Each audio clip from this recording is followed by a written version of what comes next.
welcome to Loadland. Today I'm going to talk a little bit about how to make your own charcoal. This is my personal setup. It's a fire pit that I have open here in the front, and I use 3 brake drums off of dump trucks.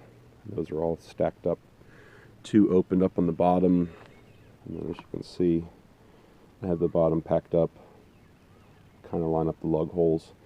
I cut 19 inches for the bottom section there, and then I end up taking the top and I fill with those small cut-off bricks. Normally for my stove I cut 23s, so I have some little parts left over and I end up splitting those up, and this is kind of what my target goal is, and you can see how big that piece of wood is. Of course it'll shrink down once it becomes charcoal, and this is a lot of the slab wood that I exclude from putting in because I don't really I don't want the bark.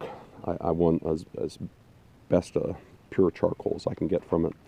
So what I'll do is I'll actually take once I get that top portion filled in, take this and put it on top of that, which is just a Olympic barbell 45-pounder that has the hole in the middle for the gas to escape.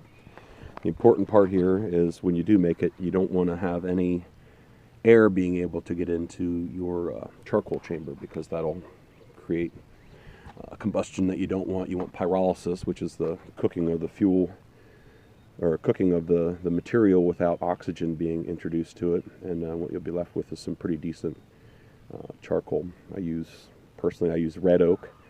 It grows prevalently here where I live, and I get log trucks every few years. So right now with the coronavirus, I can't run into wherever and just pick up a bag of charcoal, and I've been doing this for a few years. I actually like the flavor just a little bit better. And there is the fuel that I'll burn. I had a couple of pine trees that I needed to take down, and that hopefully will get the job done to create me probably what would normally be $20, $30, $40 worth of charcoal. So I hope that helps, and I've seen people do it with 55-gallon drums as small as a coffee can or whatever. So, you know, mileage may vary, but I hope this helps and get you started. One thing when you're doing something like this, make sure you're careful as always with fire, because it's dangerous, and hopefully your product will turn out nice. Let me know what experience you have if you do try this. Thanks.